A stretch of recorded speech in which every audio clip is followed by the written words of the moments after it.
Bonjour. Bienvenue sur la chaîne Alpha Hero, je suis Florian et je suis super heureux de te retrouver aujourd'hui pour un sujet qui me tient vraiment à cœur. Comment se lever du premier coup dès le matin. C'est parti. Reste bien au bout de cette vidéo puisqu'on va voir 6 conseils, comme indiqué dans le titre. Mais je prépare aussi deux conseils bonus qui sont très puissants. D'accord, faisons comme ça. Reste bien au bout si tu veux en profiter. Pourquoi est-ce que je fais cette vidéo? Que cela soit pour aller à l'école ou au travail, il est souvent difficile de sortir de son lit et surtout dans la bonne humeur. Pour 70% des Français, se lever le matin est une véritable galère et ce sont surtout les adolescents qui posent le plus de problèmes. Ils se couchent souvent tard, jeux vidéo, discussions avec les copains sur internet retardent l'heure d'aller au lit. Au travers de cette vidéo, je voudrais partager avec toi quelques astuces qui m'ont permis de me lever du premier coup le matin. On commence avec l'astuce numéro 1. Poser ton téléphone à l'autre bout de la pièce. Le mieux, ça serait même de pouvoir laisser ton téléphone dans une autre pièce. C'est-à-dire que tu fixes une heure à partir de laquelle, je sais pas, par exemple 18h, tu fixes une heure le soir à partir de laquelle tu ne touches plus aux écrans. Que ça soit PC, téléphone, tablette, tout ce que tu veux, et même la télé normalement. Pourquoi ? Parce que de nos jours, on est tous hyper connectés. Tu reçois des notifications à longueur de journée et cela peut rapidement te surmener sans que tu t'en rendes compte. T'as pété les plombs. Et tu t'es demandé comment ça pouvait te mettre dans un tel état. T'inquiète pas, c'est normal. T'es complètement accro car ces applis sont conçues à la base pour sécréter dans ton cerveau la molécule responsable du plaisir, de la motivation et de l'addiction. La dopamine. Le fait de poser ton téléphone à l'autre bout de la pièce, ça a deux avantages. Le soir, ça te permet de supprimer les écrans, et donc tu ne reçois pas de lumière bleue, qui a un effet stimulant sur toi, et qui peut donc t'empêcher de dormir.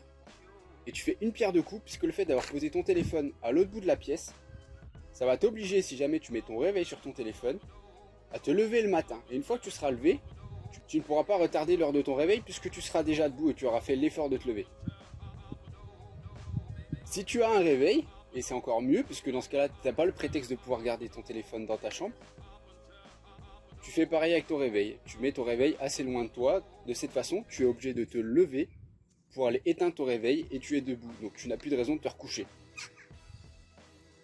Conseil numéro 2, conseil très simple, mais très puissant.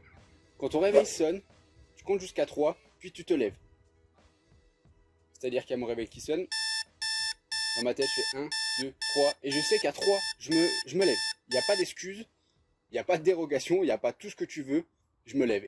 Ça fonctionne très bien pour se lever et ça fonctionne très bien pour beaucoup d'autres choses. Par exemple, tu penses à quelque chose que tu dois faire, mais tu n'as pas envie de le faire. Tu commences à dire, ah, je dois faire ça, mais j'ai pas envie. Voilà, ça fait 3 mois que j'ai déménagé et j'ai toujours pas sorti mes cartons. Tu te laisses pas le temps. Tu commences à compter 1, 2, 3 et à 3, tu le fais. Conseil en or. Conseil numéro 3.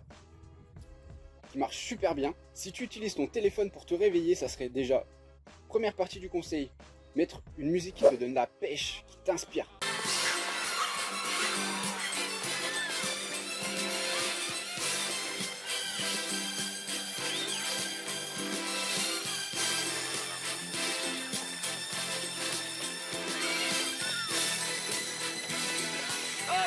Si tu as une musique que tu utilises souvent, qui est synonyme pour toi de réussite ou de célébration, ou qui est très positive émotionnellement pour toi, mais là, si c'est quelque chose qui donne de la pêche dès le matin, tu ne peux pas t'en passer, tu dois absolument t'en servir. Ça serait débile de ne pas s'en servir alors que tu as ça sous la main. Première chose, et deuxième partie du conseil, si tu utilises ton téléphone pour te réveiller, tu peux mettre un petit message. Par exemple, t'es un winner, tu vas y arriver, je réussis tout ce que j'entreprends. Un petit dicton de motivation qui va te mettre dès la pêche dès le matin parce que tu vas le voir. Et même si tu as l'impression de ne plus y faire attention tous les matins, parce que tu vois tout le temps le même, crois-moi que dans ton inconscient, ça va quand même faire son bout de chemin. Ce que tu peux faire aussi, si tu as l'impression que ce message, cette affirmation se répète de trop, parce que tu la vois tous les matins, et bah si tu commences à te rendre compte de ça, change-la. Change-la. Si elle n'est plus appropriée, change-la. Mais utilise tout ce que tu as à ta disposition pour mettre toutes les chances de ton côté, et tu verras, tu seras super satisfait d'avoir fait l'effort de te lever du premier coup. Astuce numéro 4 que je tire du livre d'Erwan Menteur ou de Miracle Morning, peut-être un peu des deux en même temps. L'idéal, ça serait d'avoir un grand verre d'eau sur ta table de nuit. Ça te permet quoi? Ça te permet que dès que ton réveil sonne, hop, tu te lèves, tu l'éteins prends le grand verre d'eau, et souvent on n'a pas envie de se lever, pourquoi? Bon, et ben voilà, nuit. Ah, génial, génial. Dis-moi en commentaire quelles sont les raisons pour lesquelles t'as pas envie de te lever. Mais en tout cas, des fois, c'est parce que t'as la tête dans tu crèves de soif, et tu te dis, ah, j'ai pas envie de me lever tout de suite. Le fait d'être déshydraté, en fait, ça t'aide pas, puisque tu es déjà t'es dans un état un peu inhibé, quoi. Et tu te dis, bon, c'est insurmontable, je revois ça dans 30 minutes, quoi. Mais dans 30 minutes, tu seras toujours déshydraté, donc autant te réhydrater le plus vite possible, c'est ce qui te permettra d'être le plus rapidement possible dans ta journée. 5e conseil, pour respecter son rythme biologique, pour les jours qui sont off, c'est de ne pas décaler son heure de lever de plus de 2 heures de ton heure habituelle. Par exemple, si la semaine tu te lèves à 6 heures du mat, fais en sorte de ne pas te lever plus tard que 8 heures du matin le week-end.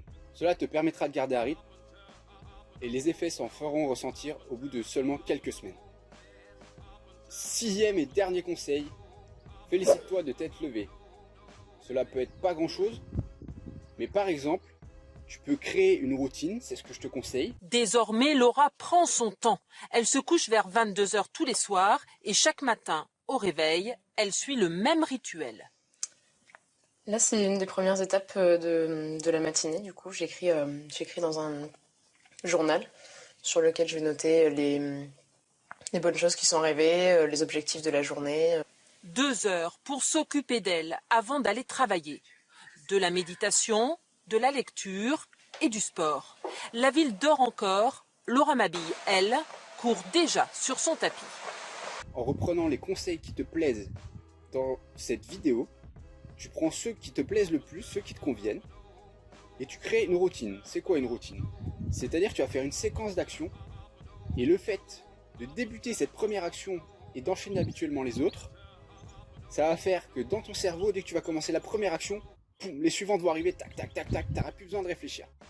Et ça peut être extrêmement puissant, puisque si tu utilises ça pour de bonnes choses, tu auras juste à te concentrer à débuter la routine, et ensuite, tu fais le job en automatique. Ma routine personnelle, c'est quoi? C'est que, comme j'ai dit, je pose mon téléphone à l'autre bout de la pièce, mon réveil sonne, je me lève, je vais l'éteindre, je bois un grand verre d'eau. Tu peux aussi mettre du citron dans ton verre d'eau, ça pulse encore un peu plus. Ensuite, je fais quelques étirements, je commence une séance de méditation, puis je me lève et je fais une activité physique. Et ensuite, bien sûr, je prends mon petit déjeuner. Merci d'être resté jusqu'ici, ça me fait super plaisir. Pour te récompenser, je vais t'offrir comme promis 2 bonus. Mais avant, n'hésite pas à me dire en commentaire ce que tu penses de cette vidéo. Si notre contenu te plaît, n'hésite pas à t'abonner, pense à activer la cloche et lâche un pouce bleu, ça fait toujours plaisir. Ça permet de récompenser tous nos efforts. Bonus numéro 1, avoir sa routine. Pourquoi? Ça permet de ne pas réfléchir. J'ai pu t'en parler un petit peu auparavant, j'ai pris de l'avance. Si tu as besoin de compléments d'informations à ce sujet, n'hésite pas à me le dire en commentaire. Je ferai une vidéo complète dédiée sur le sujet avec grand plaisir. Et bonus numéro 2 et dernier bonus de la vidéo qui marche super bien. C'est avant de s'endormir, ne pas se dire que la journée de demain va être chiante, que tu vas faire ça et que ça te fait peur, que tu vas par exemple devoir sortir de ta zone de confort, que tu vas faire quelque chose de chiant, parce que tu anticipes à l'avance d'avoir une mauvaise journée. Et à ton avis, si tu penses que demain tu vas avoir une mauvaise journée, comment va être ta journée de demain? Et ouais. Alors, qu'est-ce qu'il faudrait faire à ton avis? Mon conseil là-dessus, pour ce dernier bonus, ça serait de prendre l'habitude tous les soirs de t'endormir en pensant à 3 choses positives qui vont se passer le lendemain. Si tu te focalises sur du positif, tu passeras une bien meilleure journée. Si tu fais ça dès le matin, cela aura un grand impact. Parce que bien souvent, le début de journée est déterminant pour le suite de son déroulement et la façon dont on l'a vu. J'espère que cette vidéo t'aura plu, c'était un énorme plaisir de pouvoir partager ces conseils avec toi. Merci de nous avoir suivis, c'était Alpha Hero, à la prochaine, ciao.